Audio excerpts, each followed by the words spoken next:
Thank you for listening to this download of Start the Week, presented by Tom Sutcliffe. Hello. Computers are the microscopes of the 21st century, says the evolutionary scientist Andreas Wagner. What he and his colleagues saw when they used their computers to look at the mechanisms of natural variation turned out to be very unexpected indeed. He's here to talk about the mind-bending architecture of the library of genetic possibilities.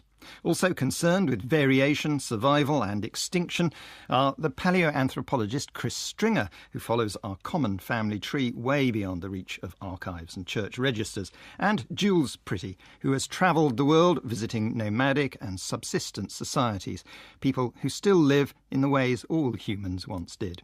And the poet Ruth Padel is with us, great-great-granddaughter of Charles Darwin and still carrying enough of his genes to take a passionate interest in evolution, the origins of life and human creativity. We're going to start, though, with Andreas Wagner, whose book The Arrival of the Fittest details his research into one of the lesser understood elements of evolution by natural selection, and that's the unceasing supply of novel forms for natural selection to act on. Andreas, I think the common understanding of somebody who knows a little about evolution is that novel forms arise out of random copying errors. You know, the DNA just gets a mistake every now and again, and some of those mistakes are useful ones, and natural selection picks those out. Why isn't that enough of an explanation? Yes, a random change is truly important in evolution, but the reason why it's not sufficient is best explained with an example. There is a protein that occurs in the retina in the back of our eyes in so-called photoreceptor cells. And this protein is called opsin, and the role of opsin is to detect light in our eyes. Now, like any other protein, opsin is a long string of smaller building blocks called amino acids, and there's 20 different kinds of these building blocks. So you can think of opsin as a text written in a 20-letter molecular alphabet.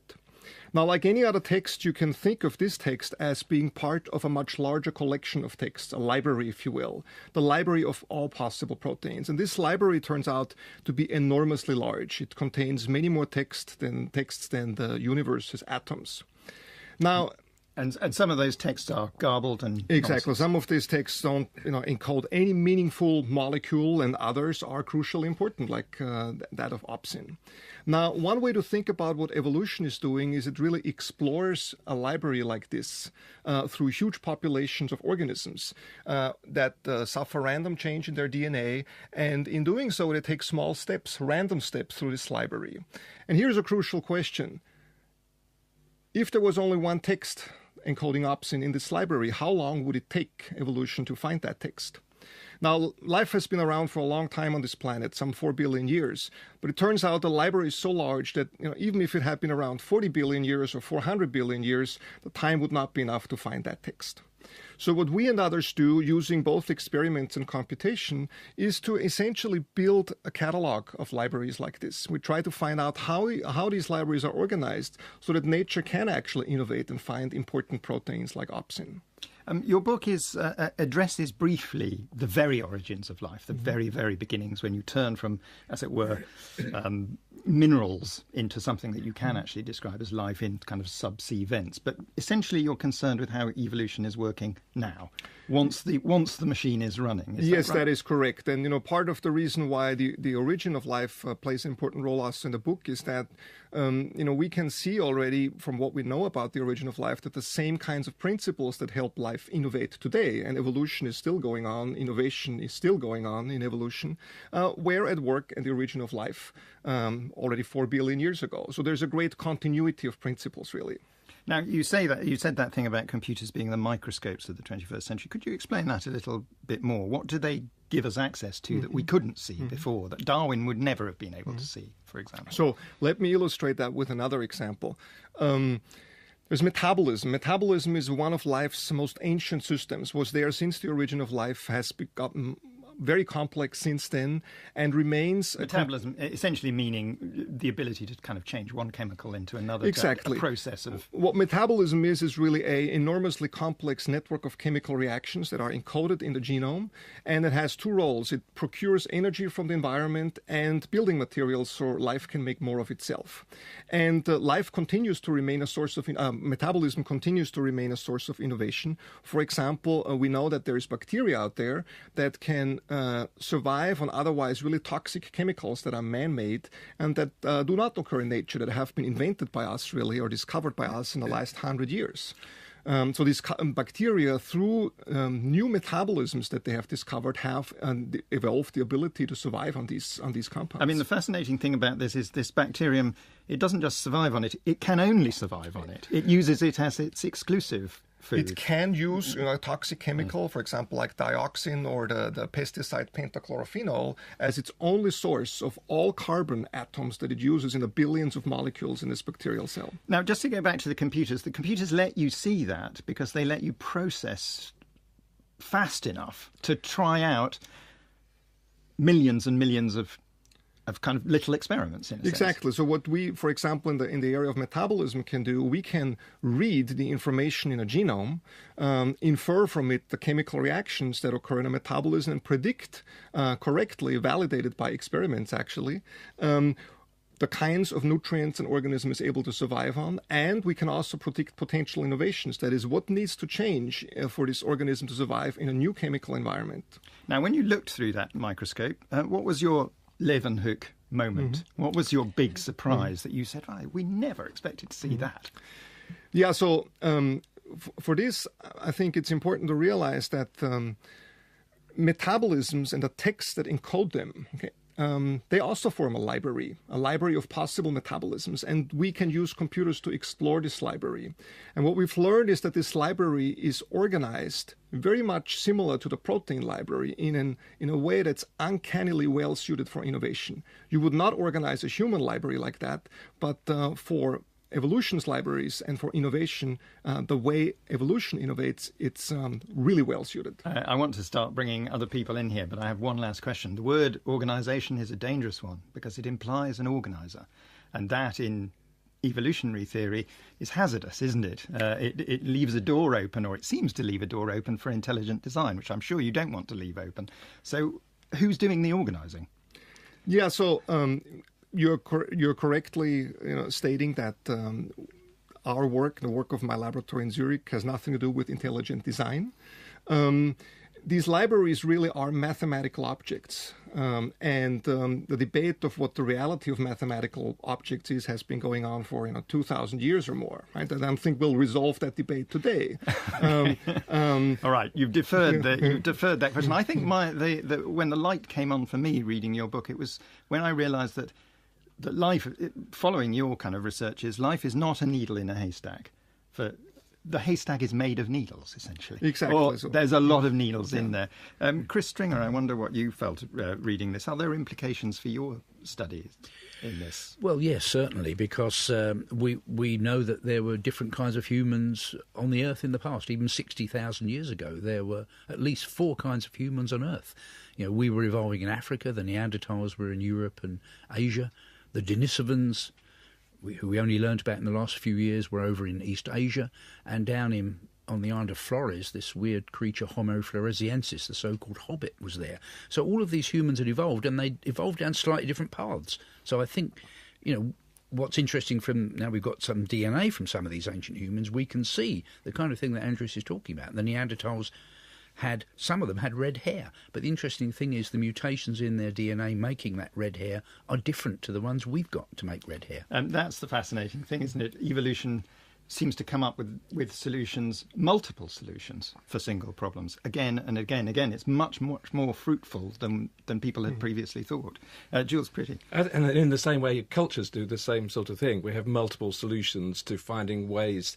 Humans have done exactly the same. The 4 groups that Chris mentioned, the divergence of ways of living across the world. And I think there's an interesting kind of sub-story to what Andreas is saying there, is that we've taken a cartoon view of evolution, of a linear progression, those cartoons of a small crouched ape leading to a modern looking at the horizon. It's completely wrong. It doesn't happen in that kind of way. There is a line, but there are also lots of other different lines, as we were just hearing. And it's the same with cultures as well. We tend to see ourselves, we moderns in affluent countries, as being at the end of something that's really, we are the most successful. So anything that's different to us, the other, is less good, and anything that was beforehand is less good. And I think that's a real mistake, because that leads to a kind of hubris and a lack of humility and understanding about what can be learnt from all sorts of different parts of the world. Yes, well, there was a moment of humility reading your book, Andreas, when you point out that E. coli is better engineered for certain metabolic reactions than we are. I mean, it can do more things than we can. Yeah, compared to a bacterium like E. coli, we are metabolic cripples. Ruth Padel, I know you've been a kind of eager amateur student of genetics. What do you make of this book? Well, there are so many things. I love this idea of the library of all possible proteins, the library of all possible metabolism. I mean, Borges would have loved that too. But it is a Borgesian library, Yeah. isn't it? Because you can step with a single step to completely different areas of the library. That's the mind-bending element. Borges is mentioned very prominently in the notes. He was actually not the only writer who explored the idea of a universal library, but he was the one who was most eloquent about it. But I was Ruth Padel. particularly interested because at the moment I'm thinking about where creativity comes from and the relation of destruction and creativity. And, all poets are interested in that. And, poetry's oldest tradition is you break things, you break all the conventions in order to create new ones. So it's a sort of almost pre-Socratic idea that you destroy in order to create. And it seemed to me that, what I learnt from my amateur explorations in genetics and writing poems about genetics was that the DNA is broken apart in order to create new ones. And I love that splitting and fissure and divisiveness is built into the human soul, whatever the soul might be, in order to create something new. Well, also a degree of error. But what's interesting, Andreas Wagner, is that, one of the findings, one of the counterintuitive findings, is that you can change an amino string quite a lot and it'll still perform its function. You can go a long way. You can take a lot of steps down the road, can't you? That was one of your discoveries. Exactly. So that we and others have discovered that not only for proteins, but for all kinds of biological systems where innovation occurs. And what it means essentially is that the solutions to any one problem, like the one for detecting light, for example, are not localized in one small section of that library, but they're spread out all over the library. They form, if you will, these vast networks of synonymous texts. You can step from one text to the next and so forth. And so that's not how you would organize a human library, right? You would actually stick all the texts that describe, let's say, how to build a transistor into one section so your readers could make a beeline to that section. But because evolution doesn't work that way, it explores the library blindly. This spreading out of text through the library is uncannily well suited for innovation. Yeah, Jules, pretty. And the interesting link with the extinction theme is that there are 6,500 languages left in the world, and half of those are under threat. They may completely disappear. So our own library that expresses concepts and ideas in a similar sort of way as you're describing is under threat because of the ways that we live now. And that's something that should alarm us. Chris Stringer, your studies bear directly on this because you're very often studying societies or species that have gone, human species that have gone extinct. You're dealing with a rather more proximate or parochial origin than Andreas here. Give us, what's the best current guess as to how we got here? We meaning Homo sapiens. What's your best current guess? Well, yes, I think 10 years ago, I very confidently said, yes, we originated pretty well entirely in Africa. Probably was the source of all our DNA, all our behaviour. Our appearance comes from an African origin at least 100,000 years ago, and then modern humans spread from there and took that with them. Other people like the Neanderthals pretty well essentially died out. There may have been a little bit of interbreeding, but it would be trivial. We won't find it today. And, of course, now we have a different view. So what's happened to make you change your view of 10 years ago? Well, it's the evidence of the DNA. So, of course, in the last 10 years, we've seen remarkable breakthroughs in recovering DNA from extinct humans, particularly the Neanderthals and these other people, the Denisovans.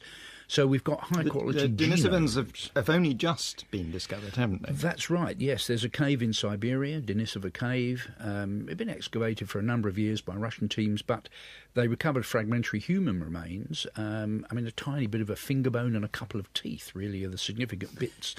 Too little to say anything about the species there, except it didn't look like a modern human from the big teeth.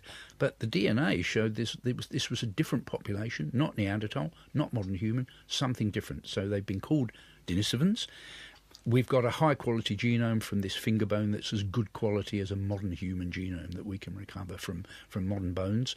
So these are now, being compared with our genomes, and of course the surprise is, for many people, certainly, including me, was that we've got a bit of DNA from these extinct humans in us. So they haven't gone completely extinct. They're physically gone, but genetically, part of them lives on in us. But you can trace migrations as well, because Melanesians have a larger proportion of Denisovan DNA in their genome than we do. That's right, yes. So Europeans. Pretty well everyone who originates from outside of Africa has close to 2% of Neanderthal DNA in their genome from this interbreeding, one or more interbreeding events, maybe 50,000 years ago.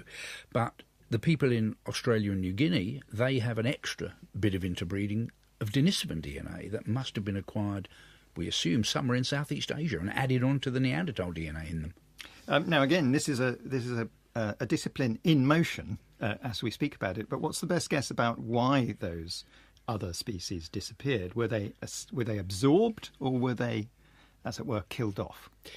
Yes, that's a crunch question.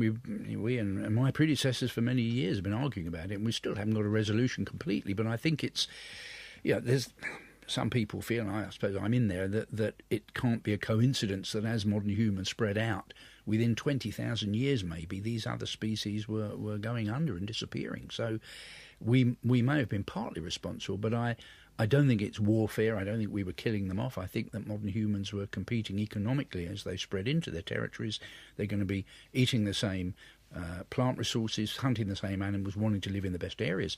So there was a kind of economic competition, but added to that, there was also very rapid climate change going on, so a kind of double whammy hitting these populations. And the Neanderthals, from their DNA, we know that they were already genetically challenged. Their DNA variation was very low. They were probably living in rather small numbers even before modern humans entered their territories. So I think they were already suffering attrition from very rapid environmental changes. So they had less resilience when an ice age came. They just had less kind of reservoir of genetic resources to deal with it. Yeah, I think you can say that from the DNA. They were being challenged that way, and so in a sense the appearance of modern humans was, in a sense, maybe the final straw for many of them, but they, as I say, they haven't gone completely. Some of them at least live on in us. It's a highly speculative question, but do you think it was inevitable that only one human species would prevail? No, I don't think so. No, I think it wasn't inevitable. As I say, only 60,000 years ago, there were these four groups at least, and maybe more. I think someone, proverbial visitor from outer space would look down and not necessarily say that's the one that's going to succeed. These other ones are going to disappear. It was much more finely balanced. If things had gone differently with stable climates, maybe Neanderthals would be here today. Maybe even Homo floresiensis could be here today. Although how we'd be treating these other groups is a whole other issue, of course. Ruth Padel, you wanted to come in here. Yes, well, I was thinking about how we evolved to be so self-destructive to our environment, and I'd like to ask Andreas that in a way. Because I think both of you we are destructive. We are fantastically short-termist in a way that other species aren't. For instance, a little fennec fox will go out into the desert and he'll eat berries, and he won't eat all the berries from one tree. He'll go around them cropping the berries. But we are destroying our environment so much. How did this happen that we became so self-destructive? I'm pretty sure Jules Pretty is going to want to come in on this, because he's going to... Are you going to refute that? No. Well, not everybody's like that, but certainly the moderns, that those who have become affluent and those of us who have become wedded to high levels of material consumption, and those materials need to come from places, and very often in those places there are rare species that are under threat because of what we take. There are unusual cultures that are also come under threat because of our pull from places that have oil or gas or iron or coal, and we need those things for us to live. The more we do of what we do, the more threat that we bring to the whole of the planet. But could it not also be that we have evolved a fitness, an ability to exploit natural resources better than any other animal? And unfortunately, we're just now learning that the resources are limited. But it would have been a hugely advantageous adaptation in the African savannas to be able to exploit things at will. Yeah, so, I think, to my mind, it's very clearly related to technology, the kind of powerful technology that we have developed that no other animal has. And from one point of view, we could say we're sort of the perfect predator. And although evolution is full of stories about perfection, we all know the perfect predator that would wipe out all of its prey, right, would be doomed to extinction. I just hope we're not in that situation. And the reason why I hope we're not is because I think we have also the ability to self-regulate what we do, to create social norms and laws and regulations that prevent us from destroying what's there. Chris Stringer.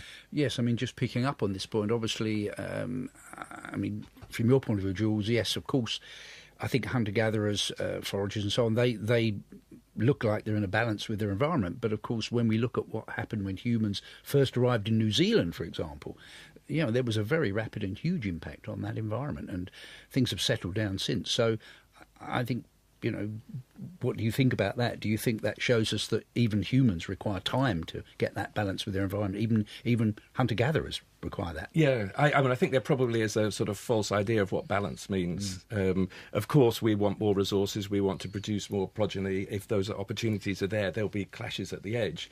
And so I think that this immediately leads us into political and economic territory and an understanding of what we really want.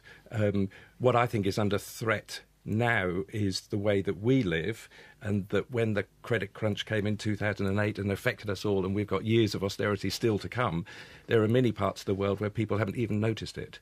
It's walked straight by them because they're still living in the same kind of ways. So I think there are lessons that we need to draw from other places, so that we then perhaps can take a little bit more humility into the context of a green economy would be a good one. A green economy is inevitable. We will get it. It's just a question of whether we choose it or it chooses us. And if it chooses us, it will have gone through some pretty big disruptions before we get to that point. Chris Stringer. Yes, I noticed that you seem to be, I won't say relaxed about human population numbers, but not as concerned as maybe I expected, that this isn't as serious an issue. Whereas for me, even if everyone alive today sort of started to switch to a greener way of living, just that sheer number of people, it has a huge bearing on the planet, surely. It does, but I think that with 7 billion people now and likely to go to 9 billion, and it'll level off around about that point in the middle part of this century, if all of those 9 billion lived in the ways that the current affluent do, the planet can't cope. Absolutely not. But if they lived in ways that were more sensitive to the extraction of resources and then the impacts of our lifestyles, then I think we can handle 9 billion. In other words, it's not population, it's consumption that is really the critical bit. And again, that's a lesson. Why do we consume as we do? Because we have a story about it making us happy. It's about well-being. It will make us content. And actually, that's a myth, even a lie. You've travelled widely and visited. You have a kind of deep affection for the old peoples of the earth, the old societies of the earth, and you've travelled to look at hunter-gatherers, people who are custodians of landscape. You probably could call them non-consumers, could you? As a single label. Non-material consumers, largely. But actually, if you speak to them, they are in almost every place. I came across nomadic herders in the Denisovan area of Central Asia with solar panels on their yurts. I was talking to a group of shamans once, all dressed in their braids and with their drums and articulating what it was to be in this world and another world. Shamans who the Soviets had thrown out of aeroplanes when they were in charge, saying, "Go on, prove that you can fly." So they've been through tremendous threat. now articulating a view about the world. And I was talking to a group of them, and then one of their mobile phones went off. And one of the shamans said, "Excuse me a moment," I just popped out the room. I was going to ask you about this because you also visit a community of Finnish fishermen, lake fishermen, and they used to use poles to spread their nets out. They now use robot torpedoes and GPS systems. So they're blending this very ancient way of fishing with very modern technology. But it does raise the question of how widely you can spread that pattern. Solar panels don't grow on trees. No. Well, they do in one sense, but you know what I mean. Yes. So you need an industrial society to provide ways in which that life can continue to be sustainable. Yeah, I think that's right. No, there is a sort of language of both and rather than either or. So I think if one starts with a proposition saying, what can we take that's good from different systems and combine them, not saying one is good and one is bad, but just let's kind of be combinatory about this. And if you take the Finnish fishermen, their knowledge is of 5 landscapes. They fish under the ice, so they need to know the seabed, the water column under the ice itself, and the atmosphere. So they combine all of these forms of knowledge.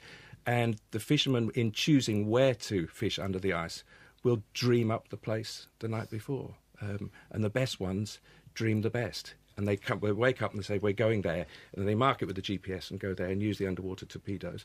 And then 8 hours later, after you pulled the nets, minus 30 degrees, up come the glittering fish. And there's a kind of magic as it emerges from the underworld. But it was always thus. A hard-nosed sceptic might want to control on that experiment. But let me put a really hard-nosed sceptic to you, the kind of unashamed technologist who comes entirely urbanised, entirely selfish in a way, who says, look, it's no skin off my nose if a Finnish fishing community goes extinct. I don't eat vendace, which is what they fish for. How do you persuade them that it is a matter of self-interest to them? Well, I think there's a starting point, which is simply about moral, ethical viewpoint about the world and an understanding that what we have is not perfect. It's not the end point. It's not the cartoon point that brings us, that says all our lives, all our evolutions have led us to this very point, and therefore it must be the very best. If we understand that there are multiple ways of living, and you can do things in different ways, and it doesn't matter how someone else lives, provided it's not going to destroy the planet, cause the desecration that Ruth was talking about, then you can permit different ways of seeing the world. We don't need convergence. Actually, divergence is quite a good thing in the cultural and social sphere. Evolution drives it in a different kind of way, but that's the starting proposition. Let's let lots of flowers bloom and let the world cope with it. Andreas Stringer, you wanted to come in there. Do you see this as a kind of evolutionary form of variation as well? I mean, useful for fitness in a similar way? Yes, the way I would look at it, and I think there is many insights from different kinds of evolving systems of the kind that I deal with, is that diversity is absolutely critical to solve problems. Diversity of text in the library, diversity of organisms, diversity of cultures. We have no idea what kinds of problems we'll be facing 100 years from now. And if we get rid of all the diversity that we have in human culture these days, then we may not be well equipped to solve these future problems. You're nodding your head, Jules. Yeah. Jules Pretty. I know you like that argument. I have one other hard argument to put to you, which is, how do you prevent romanticism from clouding your sight of these communities? It's a very romantic book. It's romantic in its, a very beautiful sense of landscape, a sense of connection to the landscape. But romanticism can also mean, as it were, a rosy-eyed view. How do you stop yourself getting too rosy-eyed about the communities you visit? It's recognising that there are differences that you might feel uncomfortable about. The Amish, for example, I write about the Amish in central Ohio, who farm with horses, who almost all don't have electricity, who are very connected up. They have no old age homes for elderly people. They live together. There's a whole strength of what you might call social capital and a sensitive way of living on the land, but no tertiary education. So, and that would leave a lot of people feeling very uncomfortable. Views about gender views that we would feel very uncomfortable as well about. But if you want to maintain a culture, you don't want to train people to leave. You have to kind of hang on to them. So you can be left with senses of discomfort because you're looking through a lens of your own way of seeing the world. And I think we just have to accept that discomfort up to a certain point. I'm interested in a certain point, because you say rather beautifully in your essay about the Maori, these are things that should go onward the same. But there are a lot of things even in traditional societies that shouldn't, aren't they? Oh, yeah, well, absolutely. And how do you play with that balance? Yeah, well, through a conversation. I can't know. I don't think anybody can make a call about that diversity. I think you can just state some principles about connections to the land, living close to the land, saying there's something that we are losing here in industrialized countries by breaking those connections. There are all sorts of little things that we know that are important, that volunteers live 2 years longer than non-volunteers, they're happier, that loneliness is equivalent to smoking 15 cigarettes a day, that going out into nature, the first dose we've used in other work, a deliberately medicalised language, saying you can have a dose of nature, improves well-being within the first 5 minutes. So there are little kind of instrumental lessons that one can pick from other ways of living, which we might incorporate in our ways as well. How do you account for the fact that, given liberty, a lot of people choose exactly the alternative? They choose to move from these small primitive societies and to go to the cities. The Amish, as you just said, have to artificially contrive a system to keep their children with them. Yeah. So what's happening there? Well, barriers are important to maintain some sorts of diversity. Some would say, if you asked a sociologist or a political scientist, they would say media, advertising, big corporate interests, sales, all of these things condition, for example, the way your children want to consume resources. And that will then have an impact in the future. So, I mean, I think that there are bigger forces. We can't put the future on the planet on each of us individually, although we have a role to play, because there are bigger things that are also influencing us. Ruth Patel, Darwin might have said, well, evolution's never pretty, each form eternally destroyed while others take its place. He said in the long history of humankind and animal kind too, those who learn to collaborate and improvise most effectively have prevailed. And I was going back to Andreas's library. The picture I got from your book was that you don't just sort of saunter into that library. You're going in there because you need something. You're running in there because it's under threat that things adapt. That's one of the people, life forms under threat choose and find that the right string of amino acids, if that's the sort of right image of it. There isn't a mind to choose, though, is it? It's just popular. No, that's a metaphor. I mean, one of the things I learned about working with biology is that you're handling metaphors all the time and deciding is something. But, for instance, the bar-headed geese, when they over the Himalayas, over Everest, they have special hemoglobin, which is adapted to absorb oxygen much faster than any other bird because they fly so high, 34,000 feet. How do they get like that? They got like that because they were flying that route before the Himalayas rose. So that is adaptation. So that's a large speculation, isn't it? It's not a well, they could also have got it simply because they acquired that ability and found they could fly higher. So that there were mountain ranges. Because the mountain range was flying, and they were flying that route because the bird territorial routes. I'm going to give way to Andreas here, who may know. I actually do not know which of these scenarios is the correct one. What I do know is that actually once you have hemoglobin, the protein that can bind and transport oxygen in your blood, it's actually not so hard to get a hemoglobin molecule that allows you to do that at 30,000 feet. It turns out only requires you to change 3 or 4 letters in the amino acid text of the hemoglobin, which is another lesson that actually innovation. We always think of it as a really difficult problem, and Arrival of the Fittest describes how it's actually easy. It's not so hard. Chris Stringer. And that reminds me then of another way of getting a quick fix to your genome is, of course, the interbreeding, because it looks like some of this interbreeding with Neanderthals and Denisovans, at least in the past, was advantageous. And there's a claimed example recently that some high-altitude modern humans in Tibet have some changes in their blood chemistry that are derived from Denisovans that enable them to live at high altitude. It's quite plausible. Interbreeding, or what we actually call more generally hybridization in biology, is extremely powerful to bring forth new traits.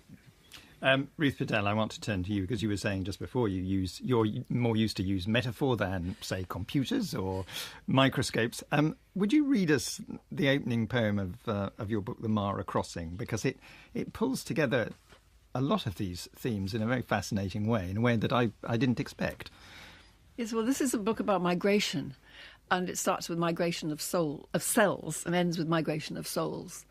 And I was absolutely sort of bewitched by the idea of what on earth was it like when the first life got here, and what was it like? And then it developed the membrane, and then it developed your opsin and the eye. What on earth was it like for an eye to see the world for the first time? Anyway, this is the first cell. First cell.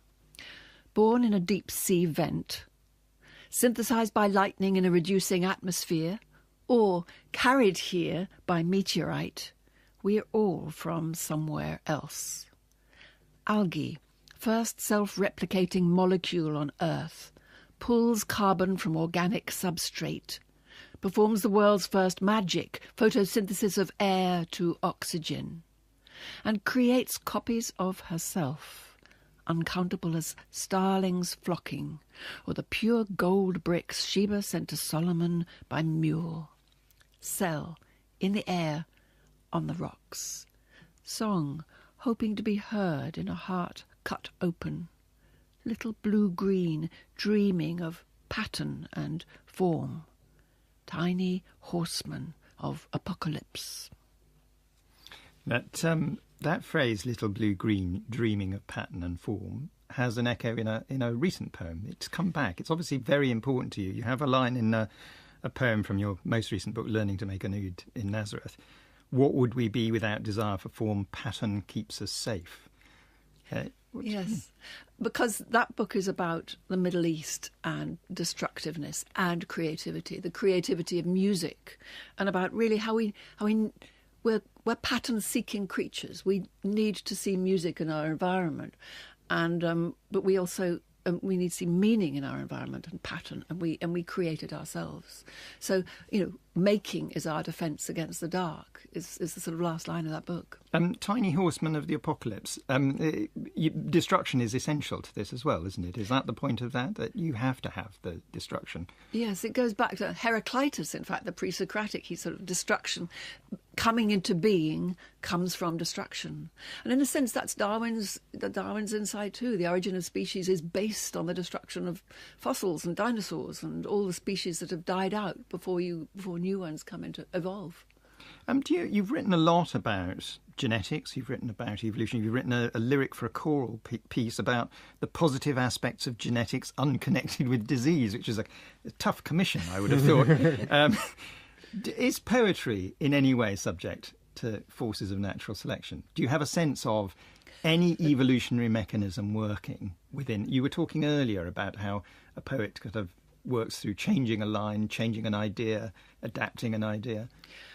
It's very interesting you put it like that, Tom. Yes, in a way it does. It has a relation to its audience, in an oral audience, in the kind of societies that Jules is talking about, and our audience, our market audience now. And I think there's a thing that's very, very interesting in Andreas's book about complexity versus simplicity. And I think poetry, when it becomes more simple so that people can understand it, then it becomes too simple, and we want to pull away, and that was modernism, pull away from the audience, break it all down. That was what Ezra Pound and T.S. Eliot was doing, getting rid of the hexameter. That was the first Eve. So you break something down, rather like the DNA, in order to create it again. So there's constantly an ebb and flow of pattern and complexity between poet and audience. There's a sort of analogy between, because you, Andreas, talk about that a complex organism is often more resilient because it can absorb different possibilities. And ambiguity in a poem might be the equivalent of complexity in an organism. That a poem that can mean several different things in different ways is much more resilient to changes in culture and changes in society. Absolutely. That's why, there's a current sort of force in the media. A lot of media, some media, Tom, not you, really dislike the complexity and the ambiguities of poetry, and they want poetry to be, quote, accessible. But actually, the whole point of a poem is a good strong sonnet that is complex and doesn't yield all its meaning up right at the beginning, will stand the test of time. Jules Pretty, you're very eager to come in on this. I was just saying, I'd love the line "cell in the air on the rocks," as you were just talking about there, because Seamus Heaney talked about the need to take a raid on the inarticulate. That somewhere there are things that we don't understand. And in one of my stories, I write about the petroglyphs of northwest Australia, where there are 1 million petroglyphs that have been pecked over 50,000 years of deep time from humans, under threat due to mining and so forth. But there's something about those animals that have been put on the rocks, the whales, the spirit people, the echidna, the all fat-tailed macropod that went extinct 18,000 years ago. I mean, we know it's not there anymore, and yet somewhere somebody put it on the rock. And there's a feeling that these are not just depictions, they are indeed the gods themselves. Chris Stringer, art and the acquisition of art has been a very important subject in paleoanthropology, hasn't it? I mean, we have tended to look down on the Neanderthals because we thought they didn't have any, and in fact they've made recent discoveries that there have been. Yes, I mean, this certainly there's been the fundamental idea that art and music are part of the definition, diagnosis of what we are, modern humans. But it's certainly evident that the Neanderthals were doing some of this. I mean, some people have even claimed that they're responsible for some of the cave paintings in France and Spain. I think that might be going too far. But certainly Neanderthal sites have pigments. There are Neanderthal sites with evidence of jewellery, for example. So they're certainly sharing some of this. And there's a big debate whether they're doing this on their own or are they doing it because they're in contact with modern humans and sharing ideas.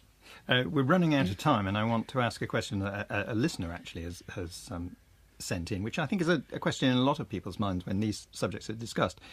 Are we still evolving? Obviously we are in one sense, but has technology taken us out of the sphere of evolution? I don't know what you feel about that. Yes, Steve Jones, the geneticist, and I have this debate regularly, really, about whether evolution is still going on in modern humans.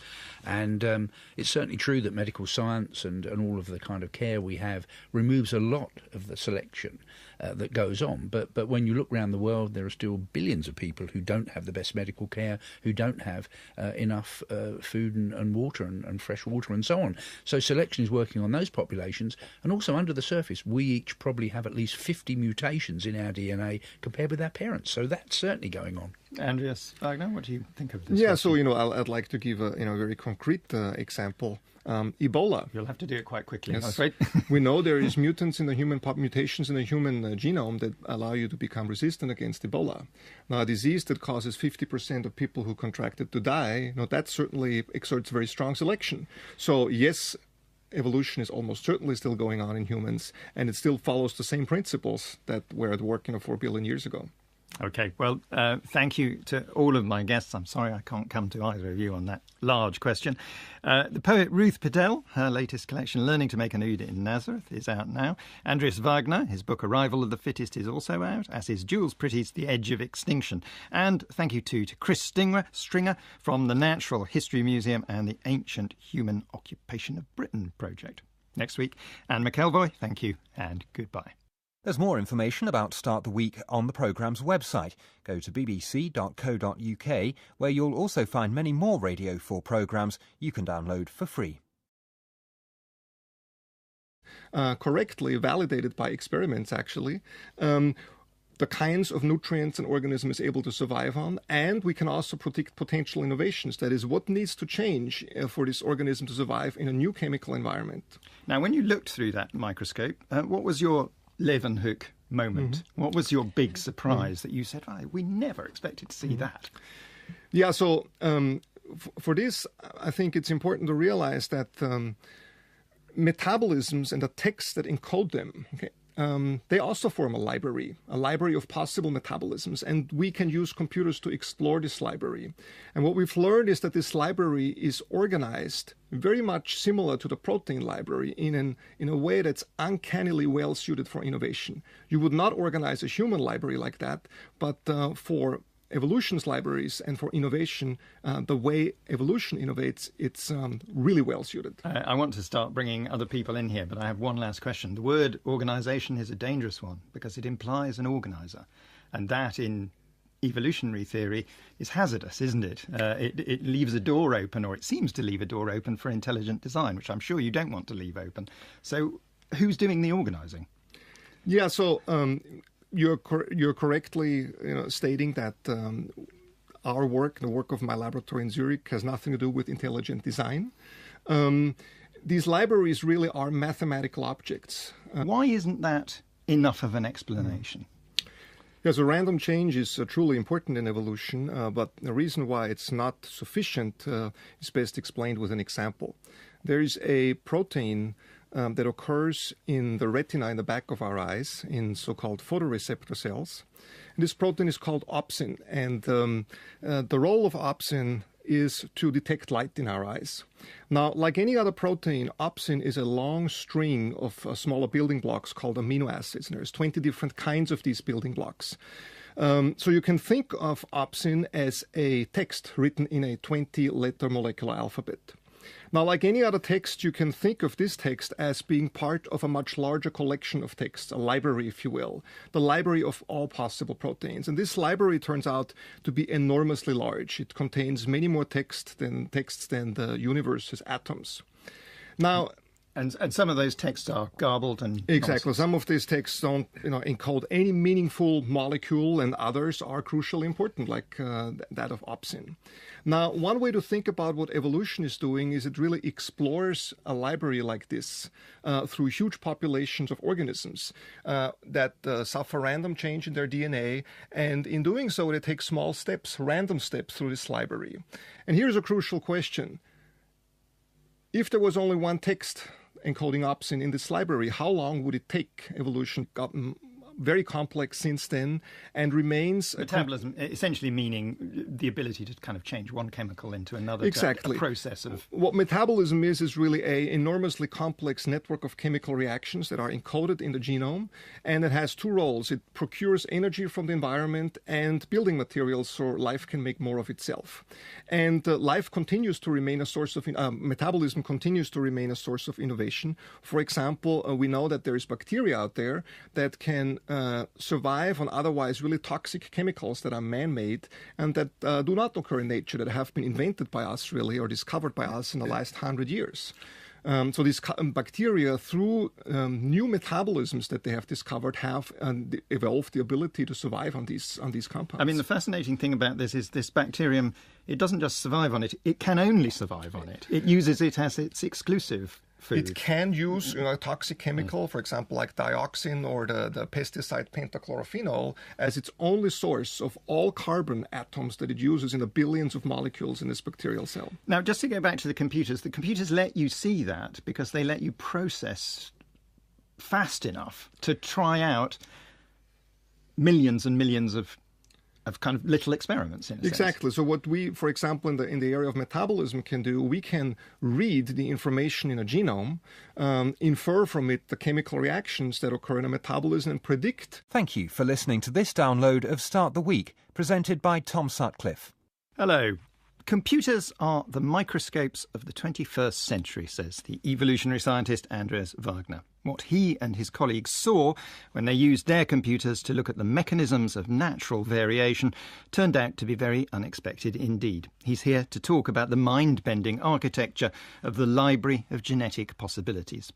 Also concerned with variation, survival and extinction are the paleoanthropologist Chris Stringer, who follows our common family tree way beyond the reach of archives and church registers, and Jules Pretty, who has travelled the world visiting nomadic and subsistence societies, people who still live in the ways all humans once did. And the poet Ruth Padel is with us, great-great-granddaughter of Charles Darwin and still carrying enough of his genes to take a passionate interest in evolution, the origins of life and human creativity. We're going to start, though, with Andreas Wagner, whose book The Arrival of the Fittest details his research into one of the lesser understood elements of evolution by natural selection, and that's the unceasing supply of novel forms for natural selection to act on. Andreas, I think the common understanding of somebody who knows a little about evolution is that novel forms arise out of random copying errors. You know, the DNA just gets a mistake every now and again, and some of those mistakes are useful ones, and natural selection picks those out. To find that text. Now, life has been around for a long time on this planet, some 4 billion years, but it turns out the library is so large that even if it had been around 40 billion years or 400 billion years, the time would not be enough to find that text. So what we and others do, using both experiments and computation, is to essentially build a catalog of libraries like this. We try to find out how these libraries are organized so that nature can actually innovate and find important proteins like opsin. Your book addresses briefly the very origins of life, the very, very beginnings, when you turn from, as it were, minerals into something that you can actually describe as life in kind of subsea vents. But essentially you're concerned with how evolution is working now, once the machine is running. Yes, that right? That is correct. And, part of the reason why the origin of life plays an important role also in the book is that, we can see already from what we know about the origin of life that the same kinds of principles that help life innovate today, and evolution is still going on, innovation is still going on in evolution, were at work in the origin of life already 4 billion years ago. So there's a great continuity of principles, really. Now, you said that thing about computers being the microscopes of the 21st century. Could you explain that a little bit more? What do they give us access to that we couldn't see before, that Darwin would never have been able to see, for example? So let me illustrate that with another example. There's metabolism. Metabolism is one of life's most ancient systems, was there since the origin of life has